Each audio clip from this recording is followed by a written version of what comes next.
Rënja e Viktor Orbanit në Hungari shënon një lojë ping-pongu afatgjate mes një shteti dhe një përfaqësuesit të një shteti me Bashkimin Evropian.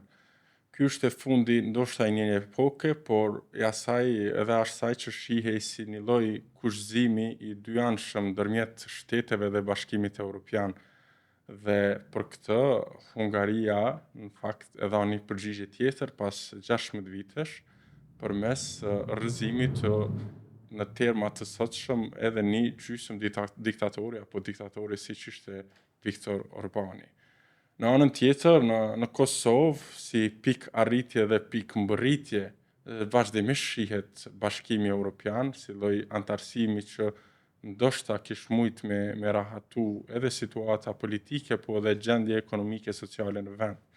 Për të diskutuar rreth këtyre temave, brenda dhe jashtë politikës ditore, brenda dhe jashtë Kosovës po ashtu, profesoresha Jehona Lushaku Sadriu, deputete nga radhët e LDK-s dhe shefe e grupit parlamentar. Faleminderit, profesoresha, jeni sot.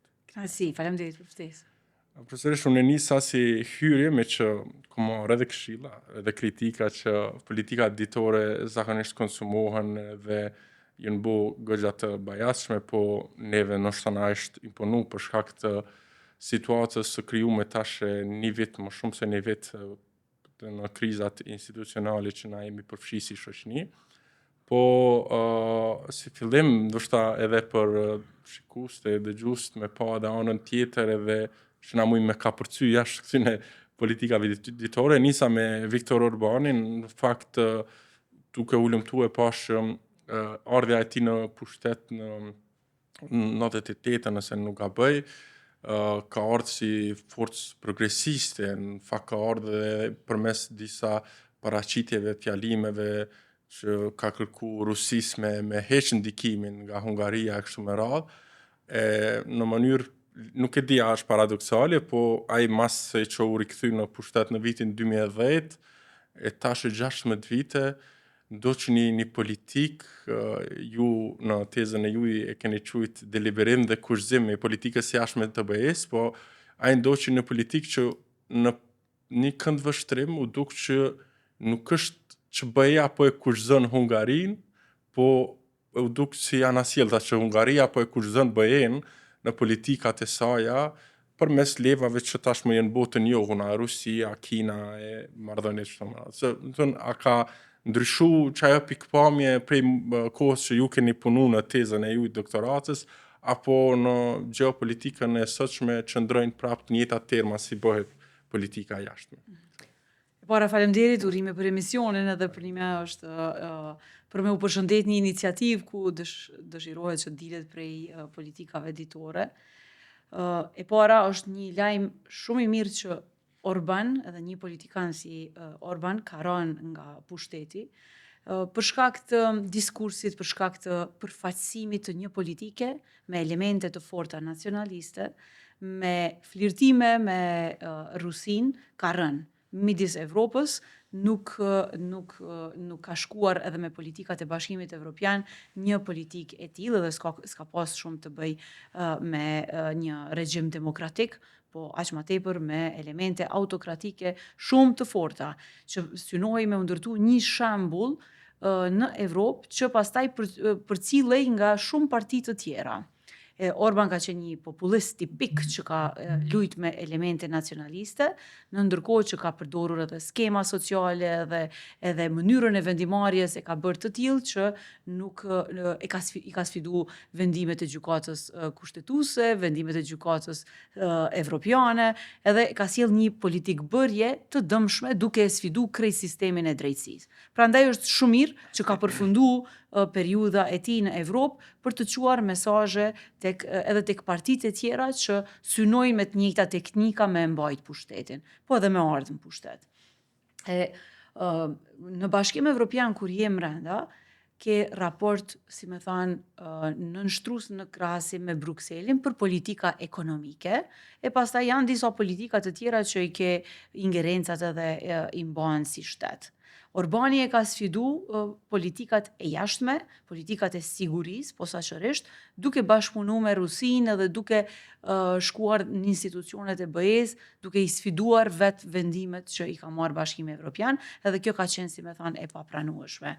Tani, shembulli i tillë në këtë raport ndërkombëtar që kemi, një këtë situatë krejt fragjile që kemi ndërkombëtare në botë, është e rëndësishme me thënë që Bashkimi Evropian e ka dëshmuar tani edhe me raportin e forcave politike opozitare në Hungari, që erdhën tash që fituan zgjedhjet, të përmbysin jo veç një regjim, po një praktikë që duhet të përcillet edhe në shtetet e BE-s, se gjithku ka një rritje të ndjeshme të partive me elemente nacionaliste, duke u thirrur në më shumë sovranitet, më shumë ingerenca për vetë shtetet.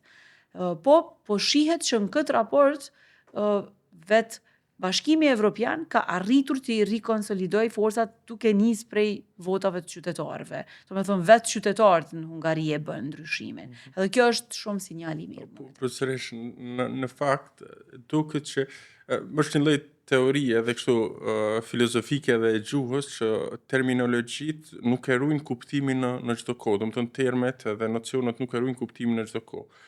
Edhe unë, duke e thonë atë pjesën hyrëse, isha në dilema me thonë diktator, sepse na diktaturën dhe diktatorin e mendojmë, si me thonë, në terma tjerë dhe në kohra tjera, po duket që edhe terminologjitë ndrojnë, edhe perceptimet dhe konceptin, edhe biçeverisje ndrojnë. Më thonë, sot ndoshta nuk ka mujt me u gjetë ose një termi për afërt në mënyrën për me përshkru një autoritet ose një person që ushtron, si me thonë, pushtet në kuptimin e qeverisë si Orbani, po edhe vetë Orbani, në fakt, në këtë lumin e terminologjisë, ka shpik këtë nocionin e demokracisë liberale.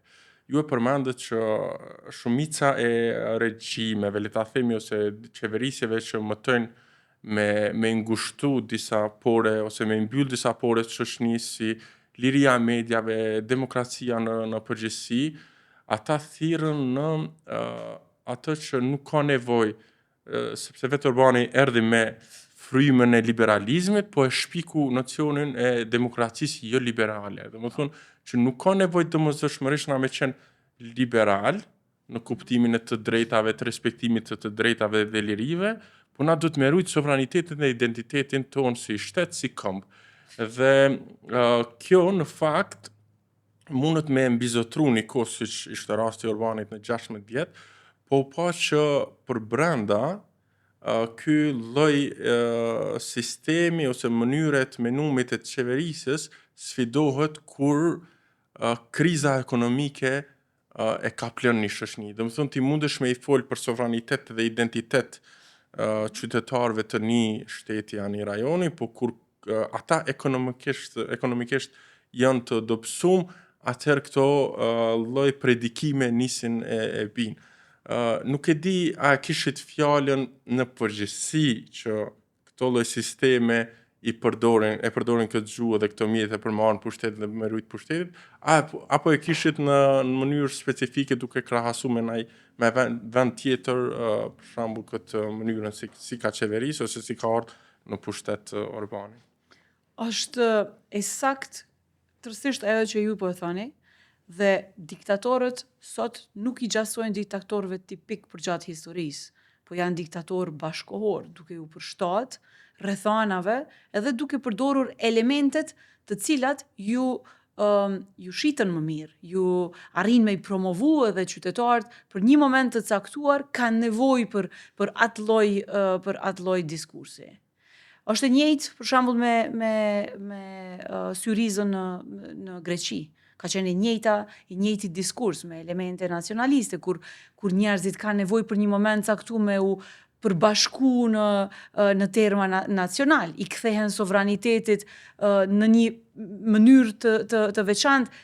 Po them që këto janë mëlmesa në politikë që ju ndihmojnë disa liderëve për të ngritur lart, por ato për asnjë moment nuk arrin për me i mbajt në pushtet për gjatë, sepse nuk është ushqim, nuk është strategji zhvillimore, nuk është liri që u jep qytetarëve. Shikoni, sot në kohrat bashkëkohore dhe shoqënitë, edhe ato që janë gjysmë demokratike, nuk i pranojnë, ata mund në një moment caktuar t'i përkrahin liderët për t'u ngritur, kur flasim me elemente nacionale, do me thënë nacionaliste, por asesi nuk pranojnë që shumë gjatë t'i mbajnë liderët që u angulfatin lirinë e tyre. E liria e tyre ka të bëjë me mediat, ka të bëjë me mënyrën e jetesës, me të drejtat e tyre individuale. Në momentin që arrin një lider si Orban. Profesoresh, me ndjesim dhe pres, prap, adim se thash do këtë si oksimoron ose paradoksale, se kur e thu diktaturë menon diçka që është tejet e vrasë dhe minon të drejtat e liritë e qytetarëve të vetë asaj shoqënie, dhe që një person apo një kast politike ka gjithçka në kontroll. Këtu përfshi edhe zgjedhjet. Po rasti Orbanit dhe rasti Syrizës dhe të tjerët na dëshmojnë që në fakt nuk e përmbush termin e diktaturës kjo lloj qeverisje, sepse këta diktatorë, të më thonë zgjedhjet i bëjnë dhe po përmbysen përmes zgjedhjeve, kështu që a ka një kohë ku, se më thonë, mbushet kupa, apo ndryshon diçka në rrethonat dhe mënyrën e vetë qeverisjes së këtyne personave që ata përmbysen edhe përmes zgjedhjeve. Shiko, diktaturat më herët kanë ardhur edhe përmes zgjedhjeve, kanë përfunduar me luftra dhe janë përmbys me luftra, që është Hitleri e nazizmi, po ke edhe sot diktator të vegjël, bashkohor, që vinë në pushtet, po e mira është që në sisteme të etablume, zgjedhjet arrin që ta përmbysin rezultatin, do me thënë vullneti qytetar. Tani edhe në Bashkim Evropian, për aq kohë sa Hungaria ka qenë antare Bashkimit Evropian, nuk ka mujt me i manipulu zgjedhjet në termin edhe të klasik, por është tepër e rëndësishme që ndryshimi i pushteteve garantohet. Kjo është e mirë që edhe në demokracitë e reja, edhe qysh është Kosova, ne megjithse nuk shpeshherë edhe nuk pajtohemi, kemi vrejtje për zgjedhjet, pajtohemi për rezultatin duke njohur rezultatin. E që kjo është një farloj pjekurie politike.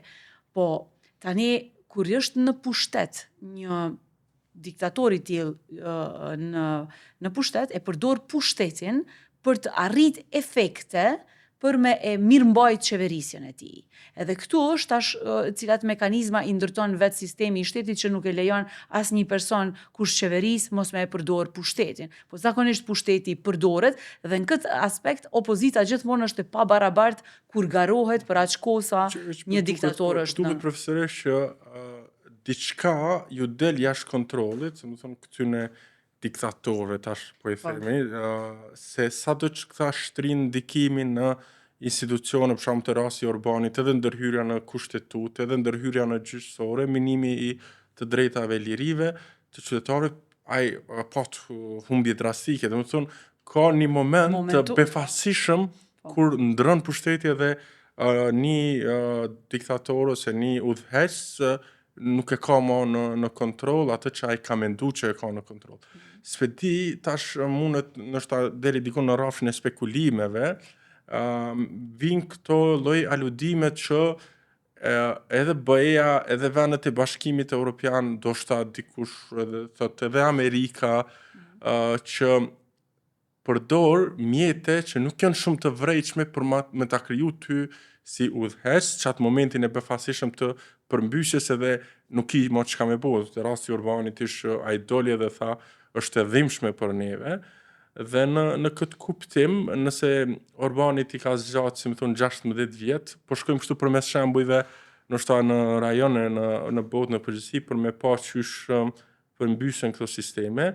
Kisha pas shef me ndëgju pe juve një krahasim, nështë prej rastit të Urbanit tek fshini unë verior Serbia edhe Vučići që dhe në një mas, nështë në mas të madhe, lojën e kushzimeve ndaj BE-s e bën në mënyrë goxha perfide edhe të sofistikuar të njëjtën kohë, sepse përdor këtë levën e Rusisë, bashkëpunimit me Rusinë e me Kinën, dhe duket që Bashkimi Evropian nuk ka shumë kushzim ndaj Serbisë, edhe në kuptimin e transformimit apo ndrimit të pushtetit, edhe në kuptimin e një lloj stabiliteti rajonal edhe më gjerë, që duket që Serbia gjithmonë provokon me mjetet e saj për me tregu që unë muj me kriju kriza në rajon dhe më gjerë. Ke drejt kur i sjell të dy shembujt për shkak se të dyja kanë pasur regjime, si me thënë, me elemente autokratike dhe edhe populist tipik, të dy kanë qenë edhe Orbani edhe Vučići. Por në anën tjetër e ke një fakt tjetër.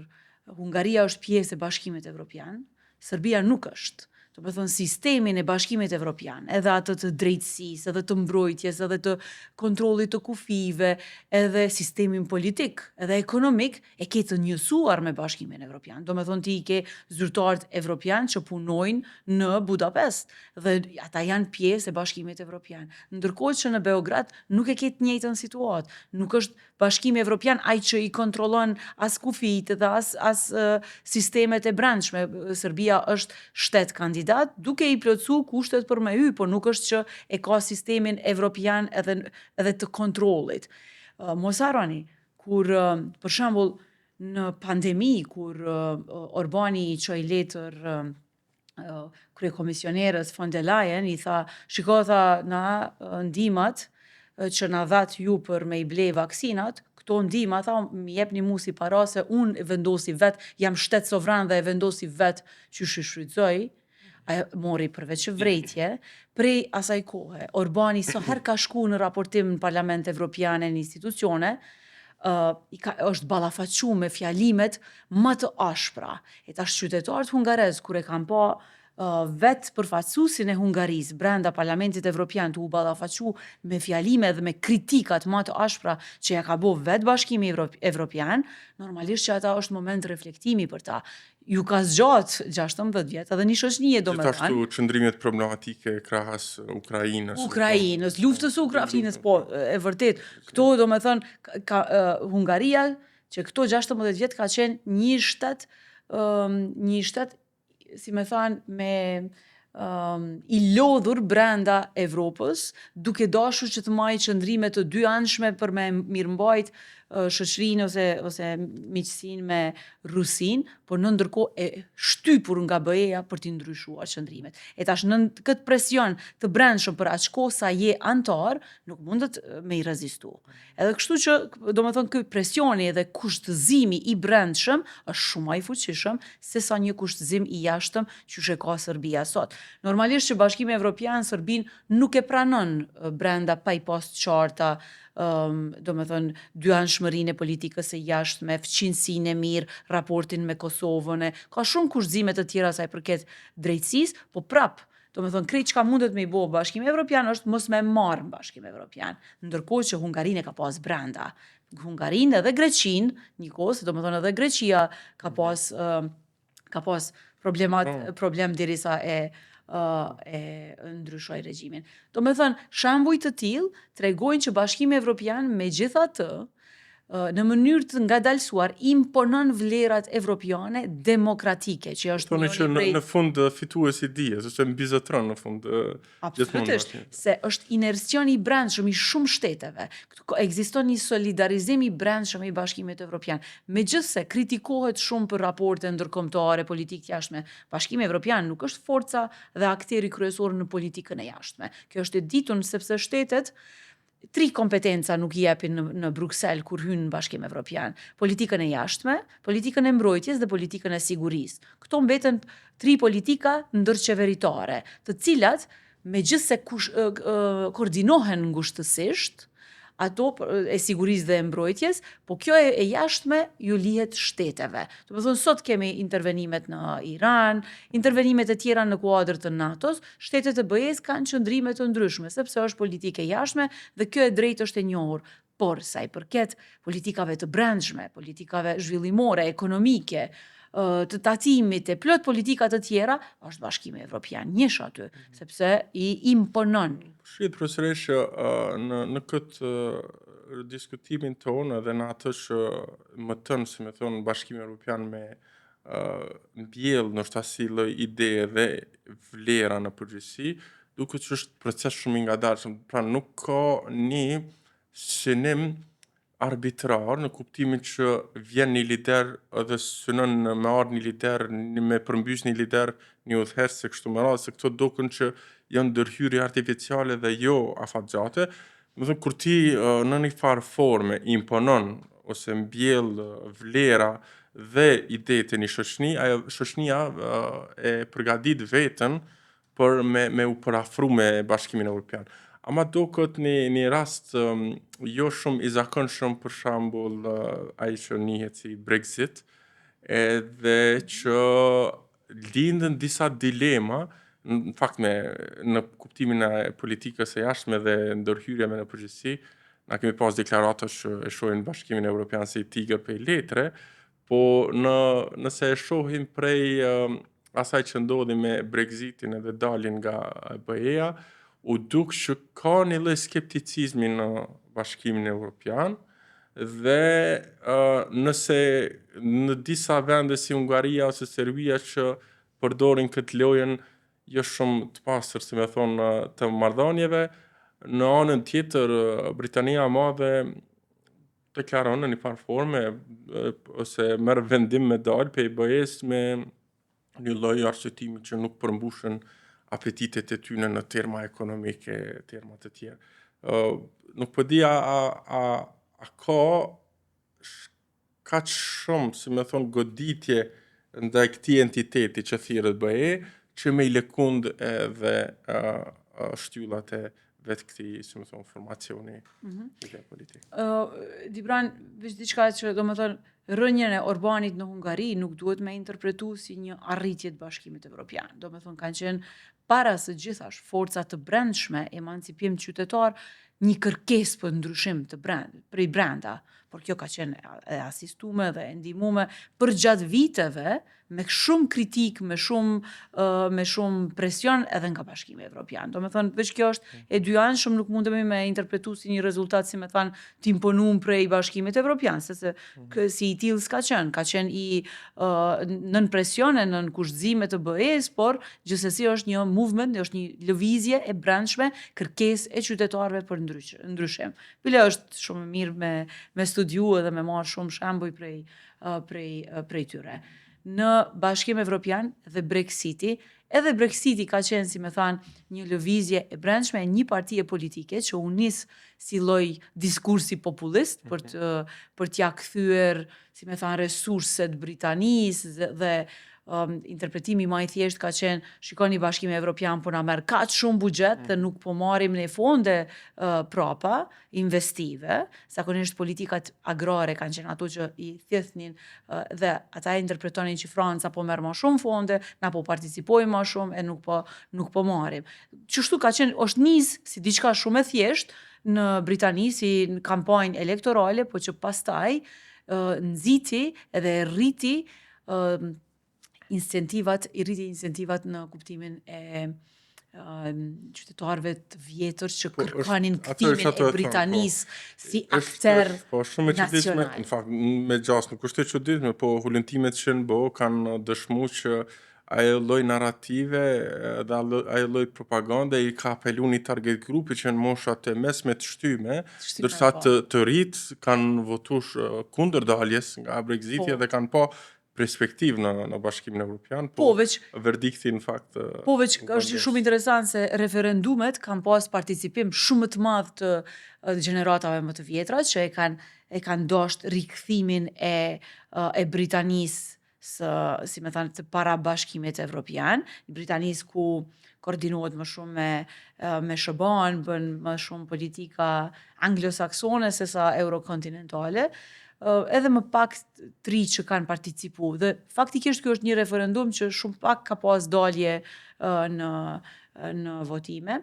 fatkeqësisht ka përfunduar me që atë në versionin tim, fatkeqësisht, sepse unë kam menduar që gjithmonë Britania e Madhe është një balancues dhe një kontribues i madh në Bashkimin Evropian, edhe për sa i përket politikave të tjera.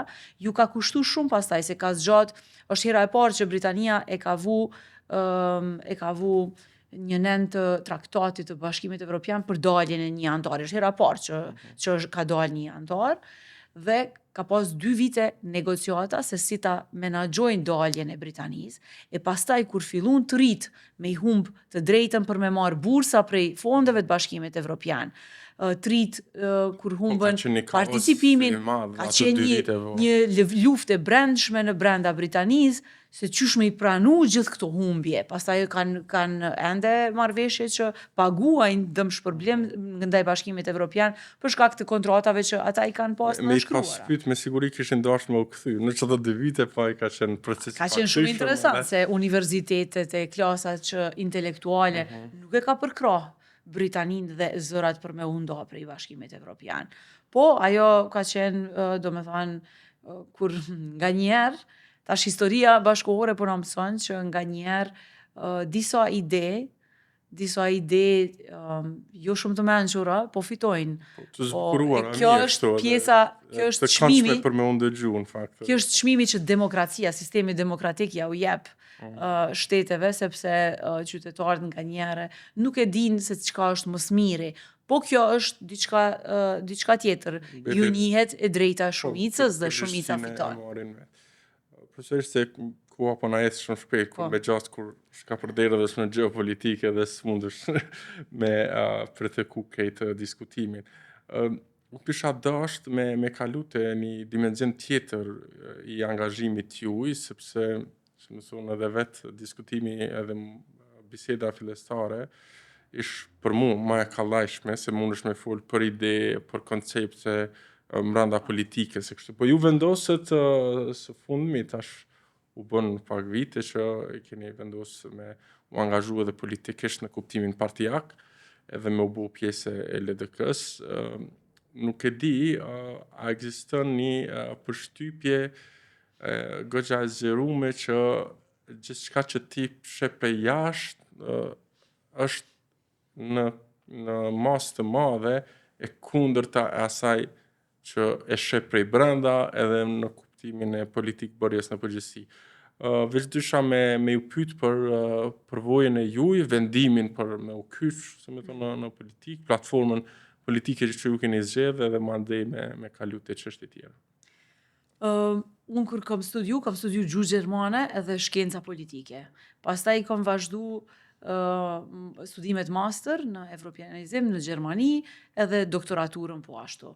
Gjithë kjo pjesa ime akademike është lidh duke kombinu, kam bo praktika profesionale në Bundestag, në Parlament Evropian, pastaj kam punu për një parlament të landit të Saksonisë, kështu që krejt kjo ma ka jep një përvojë politike e kam pa nga brenda, se qysh funksionon Bundestagu, Parlamenti Evropian, edhe gjithmonë si pjesë e CDU-s dhe EPP-s, sepse ata kanë qenë, si me thanë, përcaktimi im vleror që unë kam për të cilën unë jam përcaktuar. Ideologji të djathtë. Rrjedhimisht i bie që ky rrugtim më ka sjell tek ideja që unë një ditë nëse dua me u aktivizu politikisht, me qenë pjesë e LDK-s, sepse nga aspekti vleror dhe i mendimeve jemi aty në të njëjtën familje politike. Momenti që kam zgjedh ka qenë momenti kur vetëvendosja ka fitu 51%. 2021. Po, aty 2021 për mu ka qenë një moment reflektimi serioz, ku kam thënë që nuk është mirë në sistemin ton fragjil demokratik, një parti politike, cila do që është ajo, t'i fitoj 51%. Sepse këtu ka një problem, Kosova nuk ka sisteme shumë mirë të etablume politike, edhe sisteme të tjera që funksionojnë në mënyrë të pavarur nga politika, s'ka administratë publike të fortë që e mban shtetin edhe pa qeveri, ka administratë më fragjile, se jemi shtet i ri, domethënë. Edhe kam thënë që ndoshta është mirë që radhët e partive. A keni menduar që na si shtet dhe si shoqëni po e pësojmë një tronditje në kuptimin demokratik elektoral në përgjithësi në atë kohë? Po, ajo ka qenë një goditje. që ka ardhur si rezultat i një kërkese sublime të qytetarëve për ndryshim. Dhe qytetarët kërkonin një ndryshim. Ata nuk ishin të kënaqur me qeverisjet që i kanë qenë të 3 partive të tjera dhe u etablu narracioni që këto 3 partit kanë qeverisë për 20 vjet e kështu. Edhe pse përkundër faktit që unë e kontestoj atë se s'kanë qenë 20 vjet, s'ka rëndësi, qeverisja e këtyre 3 partive kërkoi një ndryshim dhe njerëzit e morën alternativën e vetëvendosjes. Por unë kam qenë e bindur që ky ndryshim nuk do t'jep rezultate. Se i para nuk kishte plan ose qeverisës që u prezantua nga Kurti. Kurti ka ardhur në pushtet me 2-3 kauza ose me 2-3 narracione që i ka ndërtu për shtetin, për korrupsionin, për drejtësinë, që ka kontestu elitën, zakonisht partitë populiste vinë në pushtet duke i kontestu elitat. Edhe elita e asaj kohe kanë qenë liderët e kryesisht PDK-s e të LDK-s e të AK-s. Po pavarësisht kësaj, si diskurs nuk ka pas përmbajtje. Kur vjen në qeveri, kur don me qeveris shtetin, dush me pas përmbajtje, dush me pas përgjigje, qysh e lufton korrupsionin. Sot 6 vjet diferencë, na nuk kemi pa luftë të korrupsionit. Krejt kujt i ka thënë ai hajnë për gjatë 6 viteve, krejt janë të lirë duke qarkullu në Kosovë. Çka ndodhi domethënë? Çka ndodhi me sistemin e drejtësisë? Tani po e shohim një kapje të njerëzve ose një tendencë për kapje të sistemit të drejtësisë, duke mos e emëru kryeprokurorin. Shteti jon tash e 6 vjet është pa kryeprokuror. A dini pse? Vetëm pse nuk ka pas një dakordsim të qeverisë ose të udhëheqësit të qeverisë për emrin që është propozuar. Ndërkohë që në një sistem demokratik e për një sistem që ka fol Albin Kurti, sistemi i drejtësisë duhet me qenë krejt i pavarur, e jo për dëshirën e kryeministrit me mbet kryeprokurori i pa emru. Arsyetimi është ky kryeprokuror që nuk është emëru ka qenë kundër vetë qeverisë, kundër reformave, si në pyetje shpejt dhe digresion. A besoni që Albulena Agjiu si ushtrues e detyrës do ta emërojë një kryeprokuror tjetër kur përfundojnë edhe procedurat përmes Këshillit Prokurorial edhe të vihet një emër tjetër, se tash është ky pretendimi që edhe përbërja e Këshillit Prokurorial është duke ndryshuar, mandej do vihet me një emër tjetër të kryeprokurorit. Është dëm i madh që ja bën shtetit kur për pa pajtueshmëri të emrit t'i e lë vendin pa kryeprokuror. Apo më kupton? Domethënë është dëm i madh që i bëhet vendit. Duhesh me mjete juridike me provu, me shiku që me siguru, faktikisht si qeveriti as si lider politik nuk ke drejt me u përzi në emrat, se kryeprokurori nuk duhet me marrë miratim politik të partive politike. Ai duhet me qenë njeri që vjen nga sistemi i propozuar, nga Këshilli Prokurorial, ka procedura aty.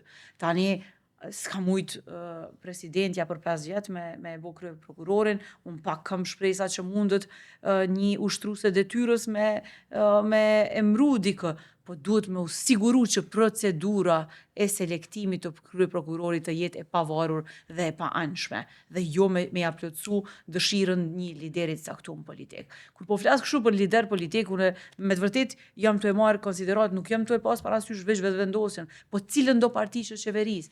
Na duhet me ndërtu një sistem të pavarur të drejtësisë, që cili do lider që vjen, edhe duke përfshi partinë tem. Nuk jam të folë kështu në parim veç për një parti.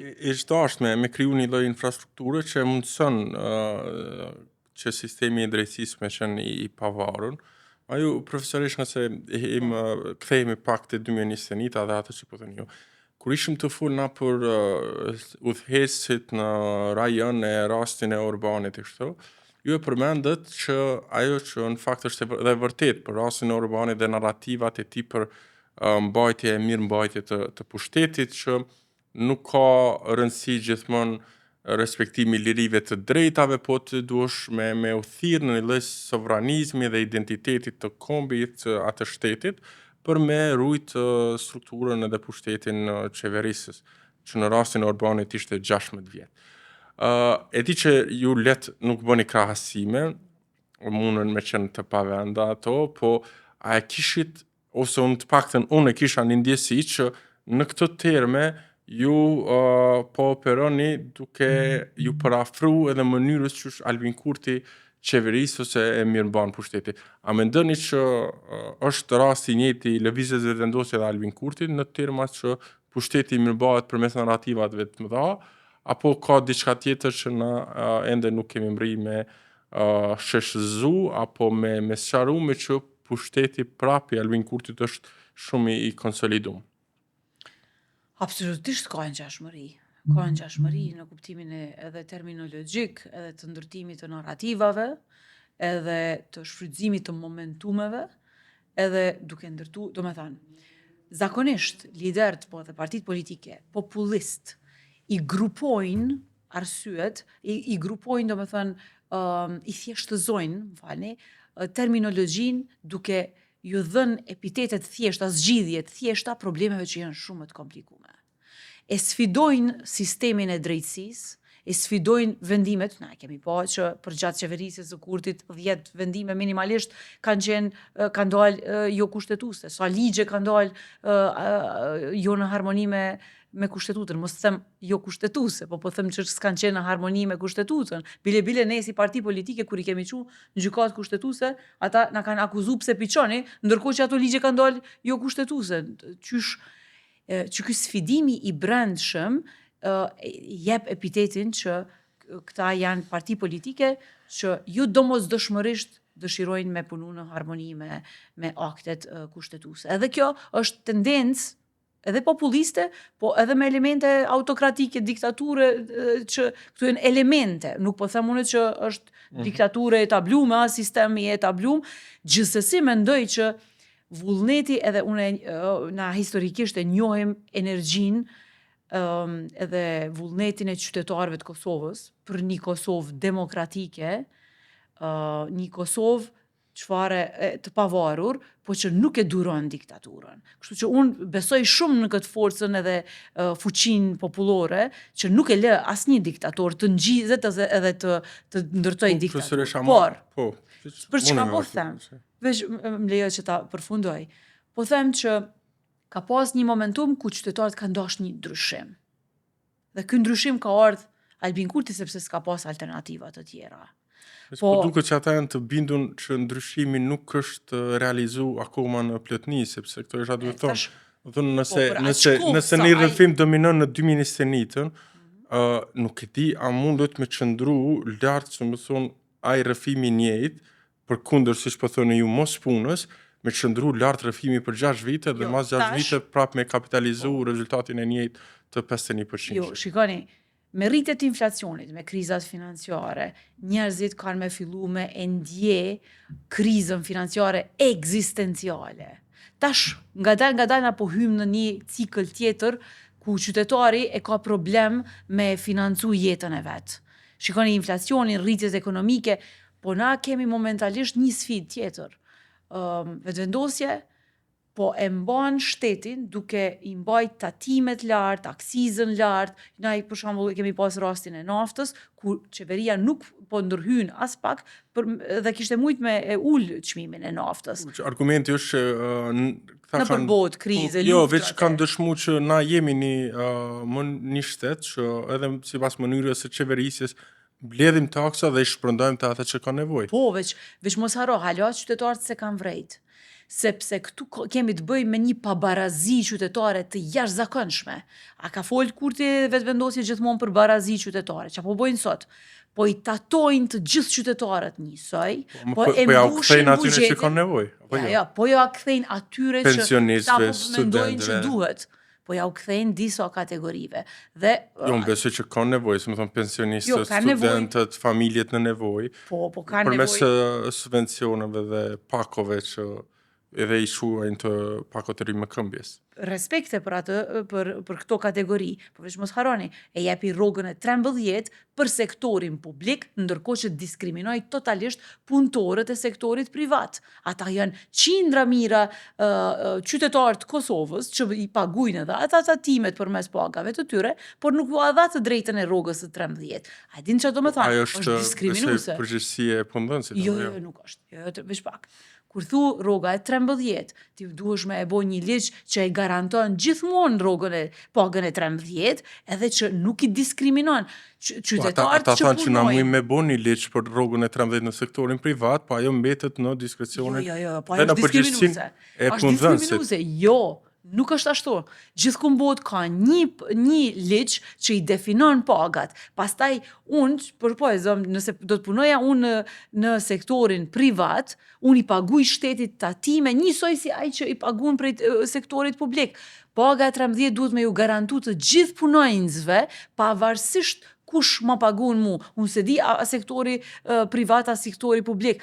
Ndërkohë shteti garanton, e bën një kombinim që duhet edhe punëdhënësi edhe nga buxheti i shtetit, po formula se si garantohet paga 13 nuk është tema. Tema është që të gjithë punonjësit me fitu. Jo, superpuna është diçka. Prandaj sektori privat profesoresh është aty për me shpresu edhe në fitime, në kuptimin e mënyrës se si ushtrohet biznesi. Sektori publik ata nuk synojnë fitime për te i pagës, sepse ai është angazhimi ty në i rregullt. Pra nëse ti synon, le ta themi me i fitu, për mbullakësim 1 milion mëna vitit, si punëdhënës, si ndërmarrës, ti ki përgjegjësi edhe ndaj punëtorëve tu për mi dhoni pagën e 13, për mi bu pagat e dintetshme. Jo, Dibran është gabim ashtu. Me mendu. Sipas mënyrës se si ka dëshmuar se si qeverisë vendosur është gabim, është gabim e drejta e qytetarit që punon si në sektorin publik, si në sektorin privat, duhesh me t'i garantu shteti. Nëse shteti e garanton një pagë të 13 si të drejtë të njohur të qytetarëve, duhet me ja garantu edhe sektorit privat. Kush e pagun? Ajo është punë tjetër, le ta rregullon shteti. Po ata thanë që na mujmë me bo, veç duhet punëdhënë si mande me realizuat pagë. Duhesh me ekzekutu. Po në momentin që ja ke dhënë vetëm sektorit publik taksat, edhe të qytetarëve të sektorit privat, ja u ke dhënë vetëm një kategori të veçantë sektorit publik. Do me thënë e ke kriju një padrejtësi. Dhe që kjo është padrejtësi që e ka bo vetëvendosja gjatë qeverisës së saj. E tash nuk e di ku e mbështet ajo, por edhe një gjë tjetër, luftën që u a bën bizneseve nuk është luftë e drejtë dhe as nuk është luftë që duhet me i dhanë për kraje. Bizneset janë ato akterët që e mbushin buxhetin tonë. Ne duhet mi pa ata si partner në kuptimin e realizimin edhe të drejtave të qytetarëve që punojnë në këto sektore. Kështu që duhet bashkë me biznese, bashkë me krejt akterët me e bo një ligj që pastaj zbatohet nga të gjithë, edhe ti nuk i krijon në një familje me jetu, unë që punoj në sektor privat mos me marr pagën, ti që punon në sektor publik me marr. Çfarë shteti është? Ku është barazia? Do me thënë që tu është pyetja, ku është barazia qytetarëve? Nuk po duket të vërtetë që ka një lloj se këtu po na ngushtohen hapësirat dhe mundësitë për me pana ku duhet me ardhë një lloj ndëshkimi i pretenduar për lëvizjen vetëvendose. Nëse sektori publik që ka i favorizum, se na po e mbasim me efekte dhe rezultate elektorale. Nëse sektori publik që ka i favorizum ato vota në masë madhe mund me shku të vetëvendosja, një pjesë e diasporës, po prap mbetet një pjesë besoj edhe sektorit privat dhe bizneseve që si mbështetje elektorale dhe mbështetje e politikave të vetëvendosjeve shkon për këtë entitet politik o partijak. E para nuk bën me ndo qytetarët e sektorit publik e sektorit privat. Do me thonë qytetarët janë një. Për atë unë po insistoj në parimin e barazis, sepse shteti tek e fundit i shet të gjithë qytetarët barabart. Kur të shohim në kuptimin elektoral, janë shumë aspekte, po edhe nëse i referohemi zgjedhjeve të fundit, ka pas shumë kombinime të cilat e kam prodhua atë rezultat. Rezultati ka qenë, si me thonë, jo reflektim real i matjes së përkrahjes. Kemi pas një migrim të qytetarëve. Disa kanë dalë jashtë, disa kanë ardhur brenda, disa të tjerë, do me thonë, kanë abstenu nga votimi. Mos harroni që ka një numër të madh të qytetarëve që ka abstenu nga votimi.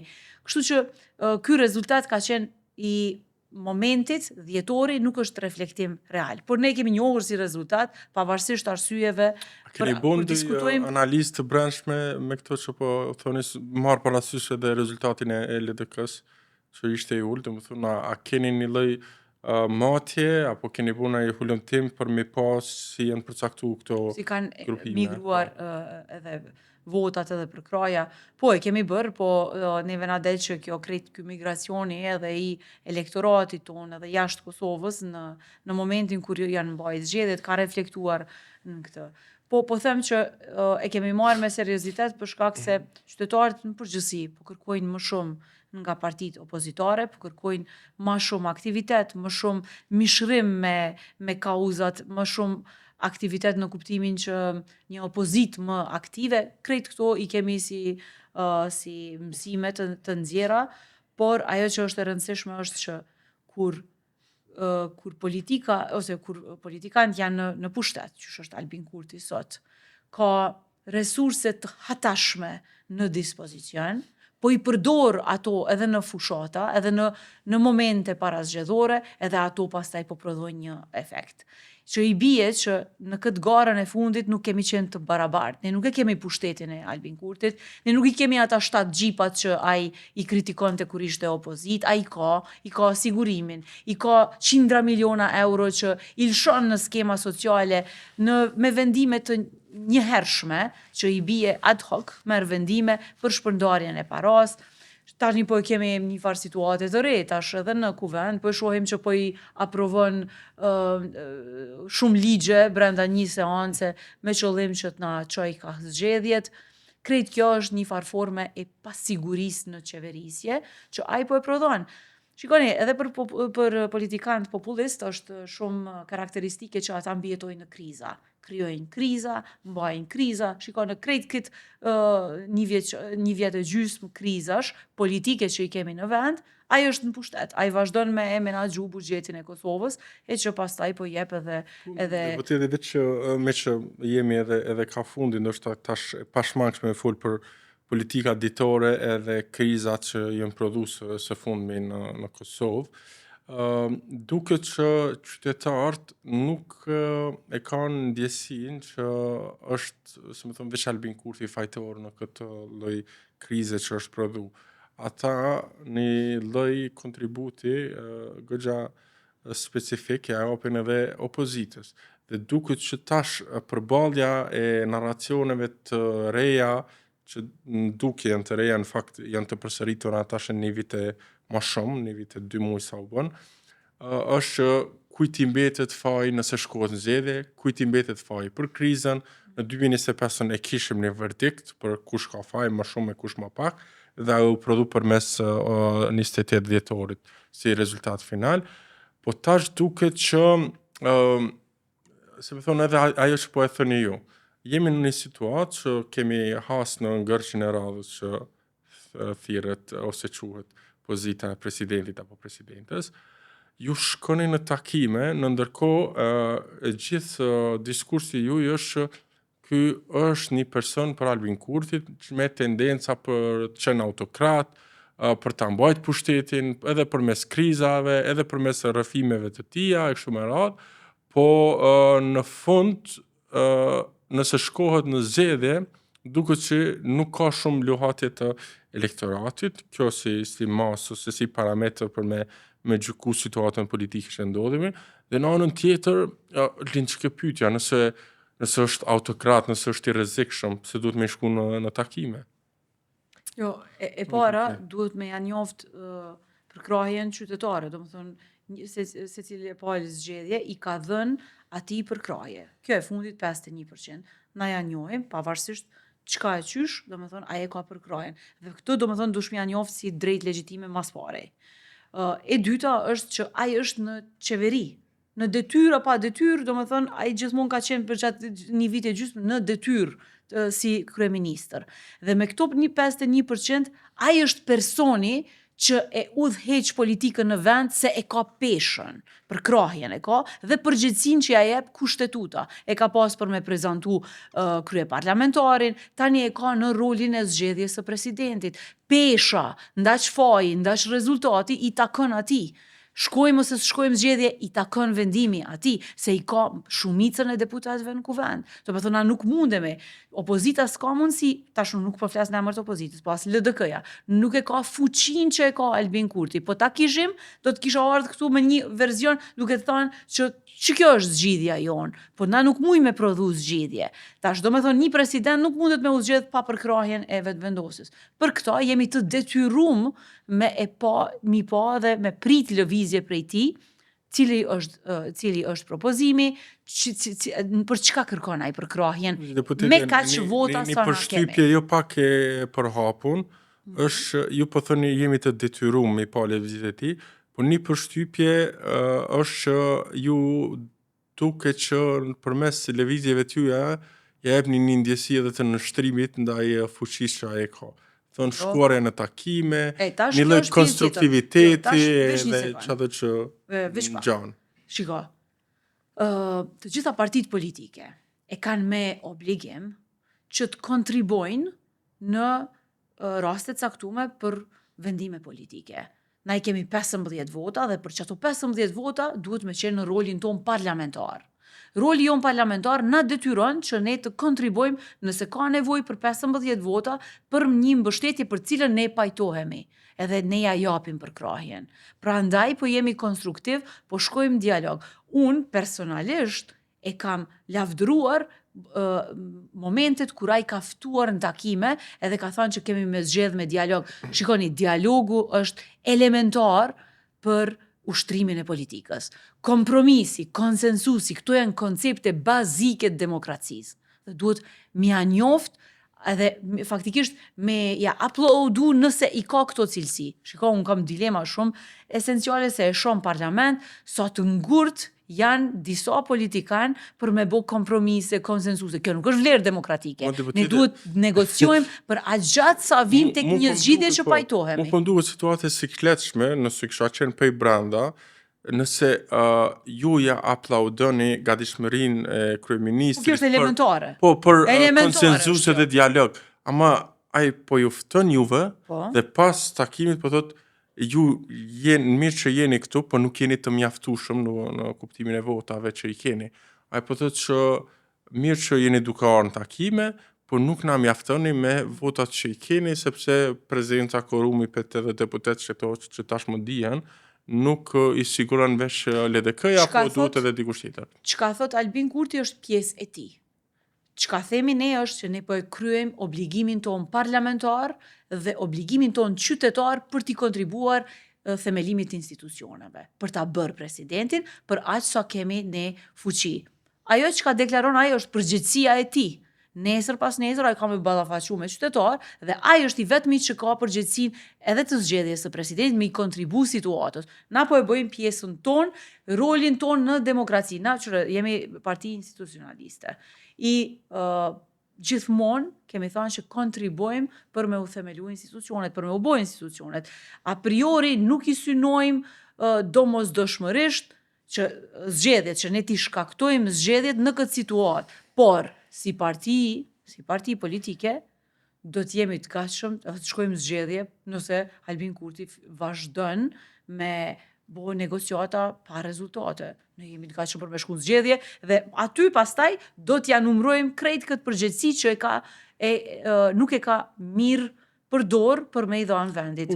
Do të duket që një siguresë mbrana këtij rrëfimit elektoral të mundshëm është lënë te lëvizjave vendosjes te Albin Kurti, është lënë një siguresë që thuhet që sepse tash kemi një situatë që është prodhu përmes ish-presidentes Vjosa Osmani dhe gjasat e saj që të ishte për një mandat të dytë. Siguresa është që LDK specifikisht nuk i kishte të garantuar votat për Vjosa Osmani, se përshihet që duhet me u paketu tash rrëfimi pse ose arsyetimi pse nuk u bë Vjosa Osmani edhe për një mandat të dytë dhe faji ose topi lehet në fushën e LDK-sën, ata nuk i patën votat e tyne, prandaj Vjosa Osmani nuk mujti me u bë për një mandat të dytë dhe me pa cilat janë mundësi tjera dhe konstelacionet mbrana kësaj situate. Nëse rrëfimi i Albin Kurtit që LDK-ja s'mjafton për me bo një president, atëherë ai vlen edhe për Vjosa Osmani.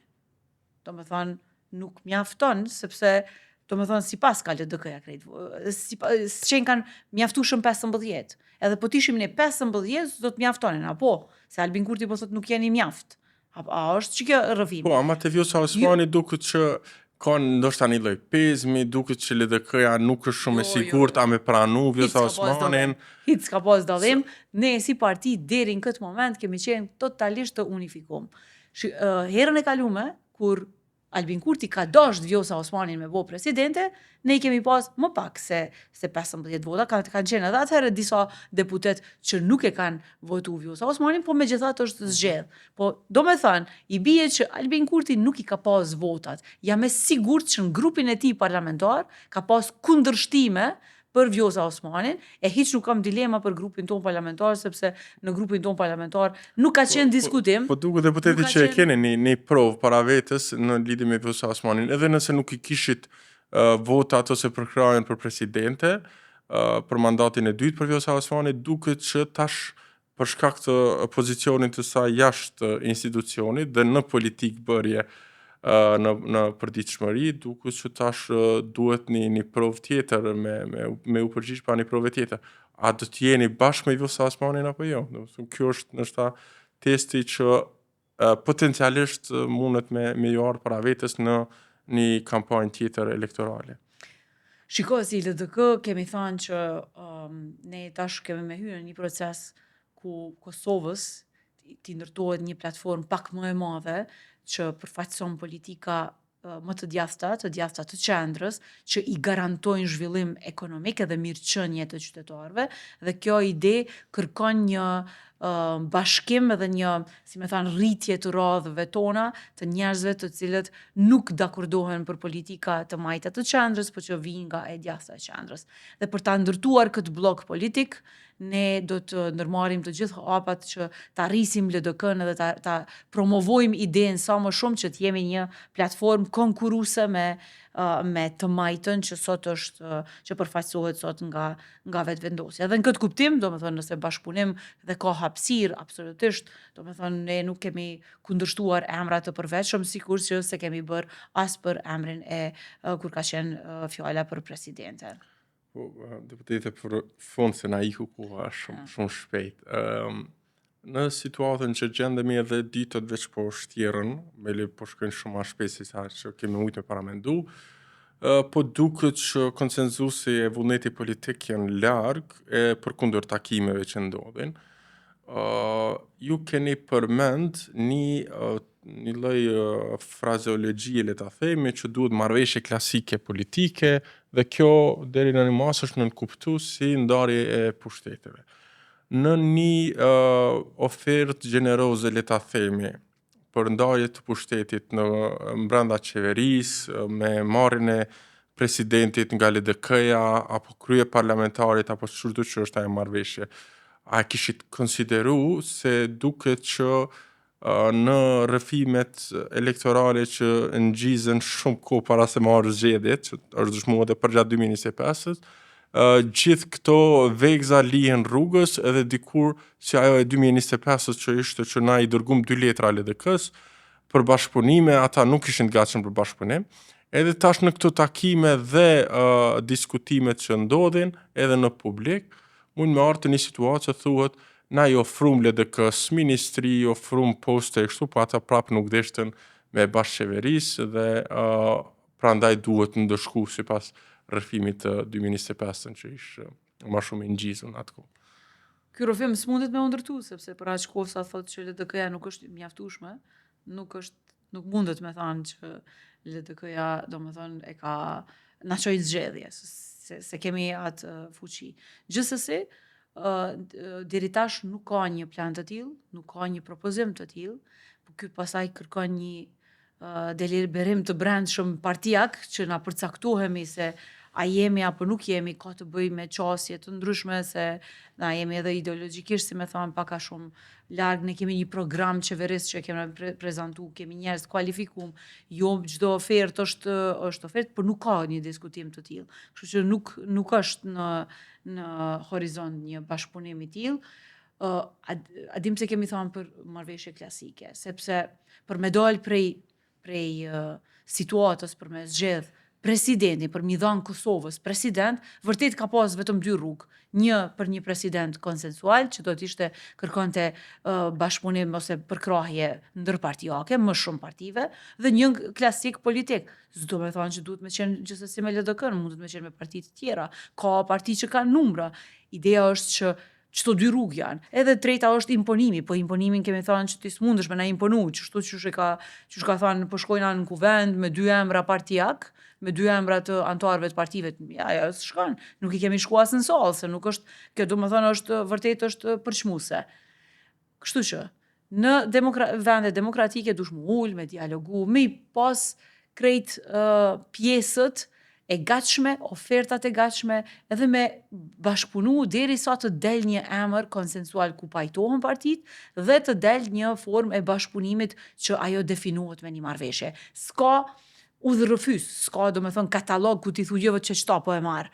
Ajo duhet me ardhë për gjatë diskutimeve edhe s'ka model. Për që ta dhe na po hezitojmë me thënë emra, sepse ti nuk mundemi me thënë emra, për aq kohë sa nuk kemi bisedu për emra të caktuar edhe për bashkëpunimin. Bashkëpunimi në rastin më ideal do t'ishte që të ishte pak më i madh, sepse se veç gjatë historisë na kemi pas raste kur ka pasur edhe koalicione, edhe janë zgjedh presidentët, na kur s'kemi qenë në kriza të tilla politike, me pas qenë si lider i vetëvendosjes për një me kisha mendu seriozisht pse janë ndodhur vetëvendosjes gjatë qeverisjes kaq kriza të thella dhe pse kërkush nuk po don me bashkë qeverisë kështu. Domethënë se kjo ka të bëjë edhe pak me fleksibilitetin dhe mënyrën se ti ndërton partneritete. Po, në fakt. Edhe diskursin që përdor. Dhe edhe që për fund, ndoshta nëse s'keni edhe diçka, duket që vetëvendosja e përdor këtë pamundësinë e bashkëpunimit mbi atë diskursin që edhe vetë ja ka mundësu me anë pushtet, thët që na nuk muj me bashkëpunu pa kushte, na duhen disa kushte dhe disa parime për me ndërtu mirëbesim me koalicione. Se cila parti ka ato kushte, parime, do me thonë të cilat se cila parti i ka, si kanë vetëm ata, pse ata nuk janë më parimorët e më njerëzit, do me thonë kemi po gjatë këtyre 6 viteve, është model i sakt se qa ka potencial me bo vetëvendosje. Për vendime populiste me shpërnda pare linearisht tek shtresat edhe kategoritë e veçanta të shoqërisë është shumë lehtë. Është ma vështirë me bo politika zhvillimore, me ndërtu fabrika, me ndërtu infrastrukturë. Atin, mos flasim konkretisht, se konkretisht del që vetëvendosje këto 6 vjet s'ka bo kur gjo heq tjetër. Profesoresht dhe deputete, faleminderit shumë. Shpresoj që edhe në diskutimet e anshme tjera kemi pas mundësi me folë për zhvillimet që folëm edhe sot, dhe po shpresoj që gjendet në horizont një zgjidhje adekuate për situatat e krijuara. Shumë faleminderit. Shikus të dashtun, faleminderit që ishit edhe sot me neve në Shteg me Dibranin, deri në shtigjet e tjera, mirë mbetshim.